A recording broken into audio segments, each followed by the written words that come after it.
আসসালামু আলাইকুম রহমতুল্লাহি ওবারাকাত। আমার আরেকটি ভিডিওতে সবাইকে স্বাগতম। আজকে আমি বাদাম লাড়া করব। জানি না কে কে এরকম বাদাম লাড়া পছন্দ করেন। আমার পরিবার কিন্তু বাদাম লাড়া খেতে বেশ পছন্দ করে। প্রথমে কিন্তু দেখেছেন যে আমি বাদামটা ভেজে নিয়েছি। ভেজে নেওয়ার পরে আমি কতক্ষণ রেখে দিয়েছিলাম। একটু ঠান্ডা হওয়ার পর হাত দিয়ে কচলিয়ে বাদামের খোসাগুলি আমি ছাড়াচ্ছিলাম। খোসা ছাড়ানোর পর আমি কিন্তু একটা ঝুড়ির সাহায্যে চেলে নিচ্ছিলাম।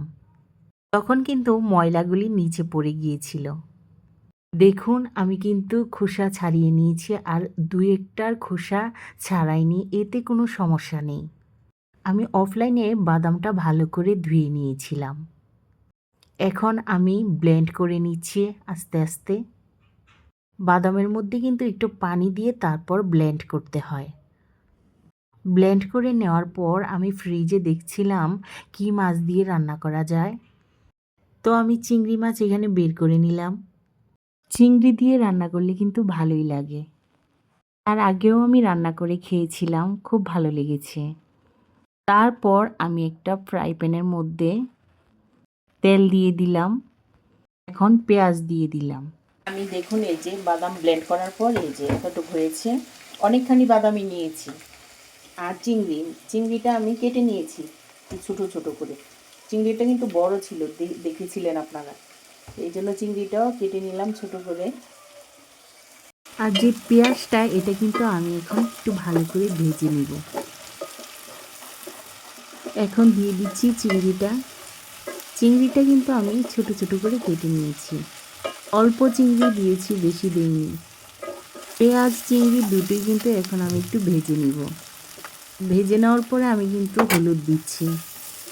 হলুদটা পেঁয়াজের সাথে একটু নেড়ে নিচ্ছি।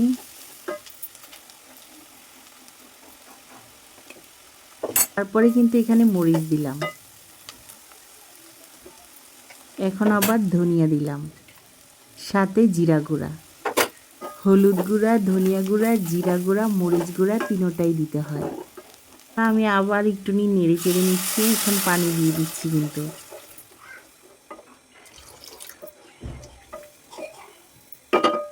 আর এখন ঢাকনা দিয়ে দিব। তারপর আবার কিন্তু লবণটা দিয়ে দিলাম। এখন সব মশলাগুলি একসাথে আমি ভালো করে কষিয়ে নিব।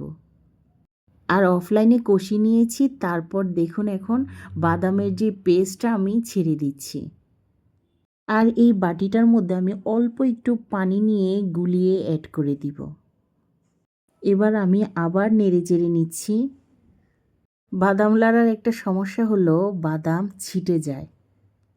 মানে বাদামের পেস্টটা যখন আগুনে বলক আসে, তখন কিন্তু এটা একদম ছিটে ছিটে যায়। এই যে দেখুন এখন আমি তাড়াতাড়ি করে ঢাকনা দিয়ে দিচ্ছি। তারপর বাদাম লাড়াটা কিন্তু আস্তে আস্তে হওয়ার পথে। এভাবে একটু সময় নিয়ে আমি নেড়ে চেড়ে তারপর বাদাম লাড়াটা কমপ্লিট করব। এই যে ফাইনালি আমার বাদাম লাড়াটা কিন্তু হয়ে এসেছে। দেখুন কত সুন্দর লাগছে কালারটা। এটা যে এত পরিমাণ মজা ভাতের সাথে খেলে, বিশেষ করে গরম ভাতের সাথে খুবই ভালো লাগে। আমার পরিবারের সবাই পছন্দ করে এই বাদাম লাড়াটা। এখন আমার ছেলে মেয়েকে খাইয়ে দিচ্ছি। ভিডিওটি ভালো লাগলে সাবস্ক্রাইব করে দিবেন, পাশে থাকা বেল আইকনটি বাজিয়ে দিবেন। লাইক কমেন্ট শেয়ার করে পাশে থাকবেন প্লিজ, যাতে আমার অন্যান্য ভিডিওগুলি পৌঁছে যায় আপনার কাছে। তো আমার ছেলে মেয়ে দুজনকেই কিন্তু আমি খাইয়ে নিচ্ছি। আজকের মতো বিদায় নিলাম। আল্লাহ হাফেজ।